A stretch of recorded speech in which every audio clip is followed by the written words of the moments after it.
एक अमेरिकन गोरे को एफबीआई में जाने का शौक था, तो उसके किसी ताल्लुक वाले ने उसे बताया कि अगर तुमने एफबीआई में जाना है तो अरबी और फारसी सीख लो। अब वो अरबी और फारसी सीखने के चक्करों में मुसलमान हो गया। चले उसकी स्टोरी उसी की जुबानी सुनते हैं। एफबीआई एजेंट बनने की ख्वाहिश बिल आखिर मुझे इस्लाम की तरफ ले आई। सुभान अल्लाह। हमारे खानदानी दोस्त थे, वो एफबीआई के साथ भी काम कर चुके थे। मैंने एक मर्तबा उनसे पूछा, ओके मैं भी एफबीआई एजेंट बनना चाहता हूँ, मुझे कौन सी तालीम हासिल करनी चाहिए? उन्होंने कहा अरबी और फारसी पढ़ो। मैंने कुरान सुनना शुरू किया। अला बिज़िक्रिल्लाहि तत्मइन्नुल क़ुलूब। ये किसी इंसान की तख्लीक नहीं थी। आपका इस्लाम की तरफ सफर कैसे शुरू हुआ? ये 8वीं जमात की बात है, जब हमने एक किस्म का कैरियर एस्पायरेशन टेस्ट दिया था। इसमें मेरे सबसे ज्यादा स्कोर लॉ इन्फोर्समेंट में आया और मैंने सोचा अगर मैं लॉ इन्फोर्समेंट के महकमे में जाऊं तो पुलिस अफसर बन सकता हूं, लेकिन अगर मैं आला सतह पर पहुंचना चाहता हूं तो टॉप का लॉ इन्फोर्समेंट महकमा एफबीआई है। तब से मैं जान गया था कि मैं एफबीआई में जाना चाहता हूं। हमारे खानदानी दोस्त थे जो बतौर जासूस काम करते थे, वो एफबीआई के साथ भी काम कर चुके थे। मैंने उनसे कई बार बातचीत की और एक मरतबा उनसे पूछा, ओके मैं भी एक एफबीआई एजेंट बनना चाहता हूँ, मुझे कौन सी तालीम हासिल करनी चाहिए? क्या मुझे क्रिमिनोलॉजी, साइकोलॉजी या इसी तरीके का कुछ और पढ़ना चाहिए? उन्होंने कहा नहीं। वो कहने लगे अरबी और फारसी पढ़ो।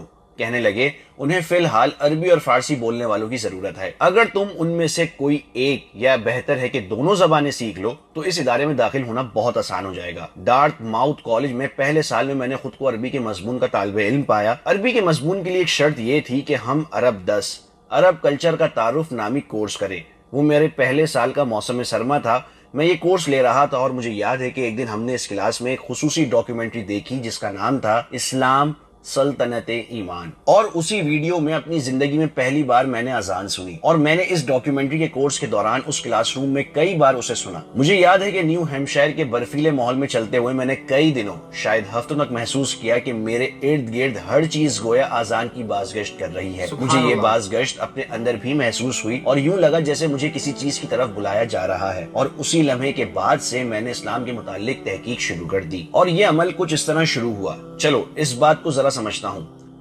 ओह ये बात तो माकूल लगती है, या ये अमल तो वही है जिसकी मैं अपनी पूरी जिंदगी तलाश में था। तो चलो मैं ये सब एक बेहतर ईसाई बनने के लिए करता हूँ। तो जब मैं पहली बार डार्टमाउथ कॉलेज के कैंपस में मुस्लिम स्टूडेंट एसोसिएशन के कमरे में गया और नमाज पर एक छोटी सी किताब उठाई जिसमें नमाज की तमाम तफसीलात लिखी थी, इसकी तमाम शराइत, नमाज के तमाम अस्कार और दुआएं, मैंने उसे पढ़ा और मुझे महसूस हुआ कि ये वही है जो मैं अपनी पूरी जिंदगी तलाश कर रहा था।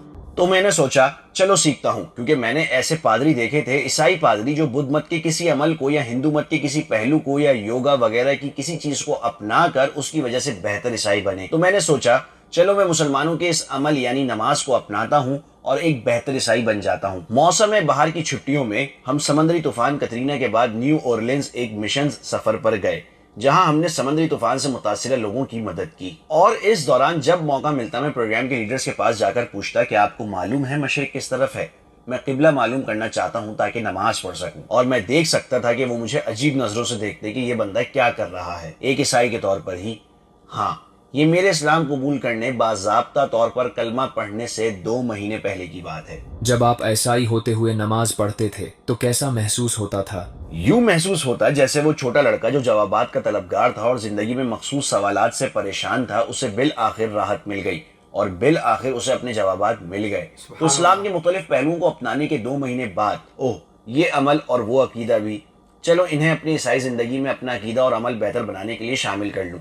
इसके तकरीबन 2 महीने बाद मैंने खुद को दूसरी बार मुस्लिम स्टूडेंट एसोसिएशन के कमरे में जुम्मे की नमाज के लिए बैठा पाया और मैंने उस पूरे अमल को देखा जो बचपन में मेरे चर्च जाने के तजर्बे से बिल्कुल मुख्तलिफ था। ऐसा लगा जैसे इबादत का ये अंदाज मुझे जरूरत की हर चीज फराहम कर रहा हो। खुतबा बराह रास्त गोया मुझसे मुखातिब था, मुकम्मल तौर पर मुझसे मुताल्लिक। मुझे लगा उसने मुझे मेरे खालिक से जोड़ दिया है और फिर वो सबका एक सफ में खड़े होना, झुकना और सजदा करना, ये मेरे लिए एक अनोखा तजर्बा था। नमाज के बाद मैं कैंपस की इसी छोटी सी नमाज गाह में बैठा था और सोच रहा था, ओके मैंने इस्लाम के इन मुख्तलिफ पहलुओं को कबूल किया है, ये ईसाइयत में मेरी सरमायाकारी है, ये वो अकीदा है जिसके साथ मैं पला बड़ा हूँ और जिसकी मैंने ईसाइयत में कदर की है। और मैंने पिछले कुछ महीनों में इस्लाम के इस पहलू को और इस पहलू को अपनाया और मैं वहां बैठा सोच रहा था مجھے لگ رہا ہے کہ میں نے عیسائیت کی بنسبت اسلام میں زیادہ سرمایہ کاری کی ہے، تو شاید یہ چیز تو مجھے مسلمان بناتی ہے۔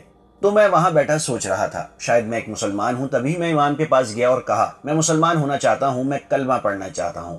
میں یہ پوچھنا چاہتا ہوں کہ آپ نے عیسائیت کیوں چھوڑی؟ کیا آپ نے کوئی تضاد کا مشاہدہ کیا؟ مجھے کبھی محسوس نہیں ہوا کہ میں نے عیسائیت کو چھوڑ دیا۔ میں نے کبھی عیسائیت کو چھوڑنے کا فیصلہ نہیں کیا تھا۔ یہ تو اسلام کے مختلف اعمال اور عقائد کے ذریعے صرف ایک بہتر عیسائی بننے کی کوشش تھی، اور پھر مجھے پتا چلا کہ واقعی اصل عیسائی مسیح کا سچا پیروکار ایک مسلمان ہی ہوتا ہے۔ یہ جاننا کہ جیسس کرسٹ علیہ السلام ایک مسلمان تھے اور وہ اسلام کی دعوت دیتے تھے، تو میں نے عیسائیت کو صرف اس قبالی تصور کے ساتھ چھوڑا کہ کسی مخصوص شخص یا گروپ کے ساتھ اپنی شناخت وابستہ رکھوں۔ بنیادی طور پر دنیا کا ہر دوسرا مذہب کسی قوم، کسی شخصیت یا کسی کلچر کے نام سے منسوب ہے، رائٹ؟ عیسائیت حضرت مسیح سے، بدھ مت گوتم بدھ سے، یہودیت یہودا کی قوم سے۔ تو یہ تمام نام مخصوص لوگوں سے منسوب ہیں، لیکن پھر اسلام ہے جو ایک تصور کا نام ہے اور یہ ہر ایک سے منسوب ہے۔ یہ جیسس کرائسٹ علیہ السلام کا بھی تھا، اور جب میں نے خود کو دیکھا جو ایک بہتر عیسائی بننے کی کوشش کر رہا تھا، تو یہ نام مسلمان میرے لیے عیسائی سے بہتر محسوس ہوا۔ مسلمان ہونے کے بعد کیا آپ کے آس پاس کسی نے آپ سے متاثر ہو کر اسلام قبول کیا؟ اسلام قبول کرنے کے تقریباً 10 سال بعد ایک دن میں اپنی دادی کے گھر گیا۔ وہ ڈیمنشیا کی ایک مخصوص سطح پر انتقال کر گئی تھیں اور ان کی حالت کچھ بچکانہ سی ہو گئی تھی۔ ان میں ایک معصومیت پیدا ہو گئی تھی جو بچوں کی سی ہوتی ہے۔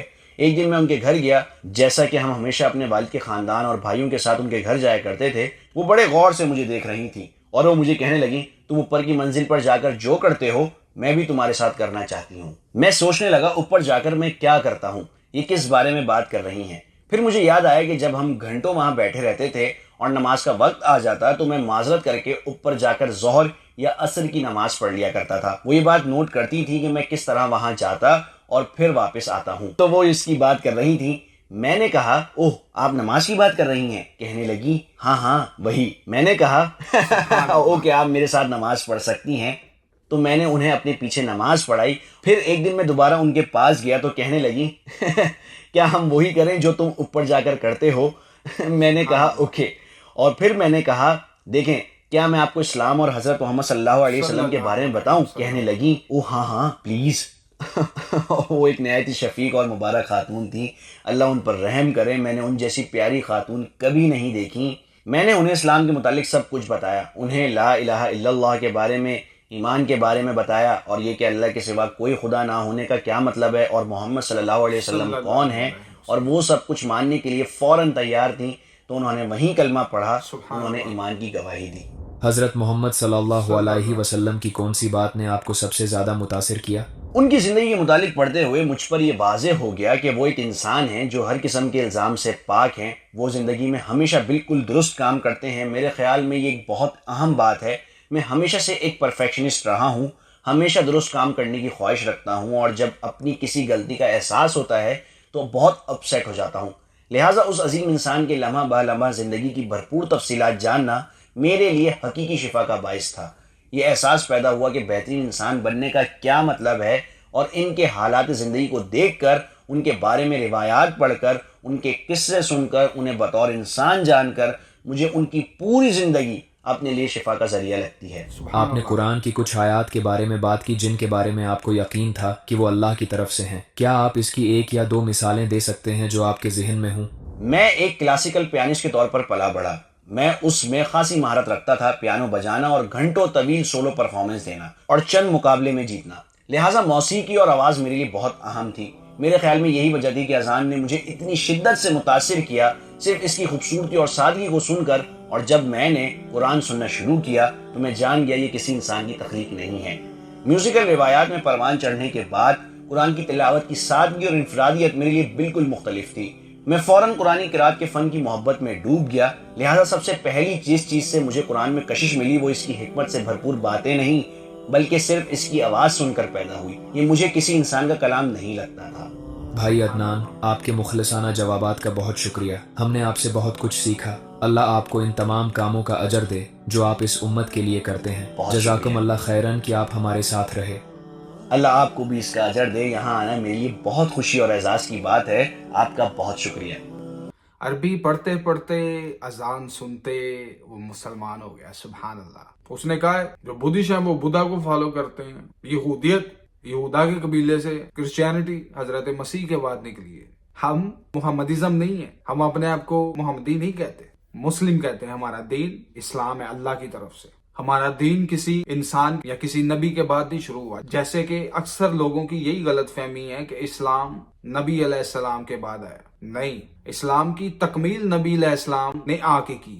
इस्लाम तो जब हजरत आदम इस दुनिया में आए थे तभी से है। जितना भी अच्छा आप म्यूजिक बजा लें, अजान की खूबसूरती तक वो नहीं पहुंच सकता, कुरान की रिसाइटेशन की खूबसूरती तक नहीं पहुंच सकता। और आप कोई ऐसी बात में नहीं ढूंढ सकते कुरान के अंदर, इस्लाम के अंदर, जो इंसानियत के खिलाफ हो, साइंस के खिलाफ हो और इस यूनिवर्स के खिलाफ हो।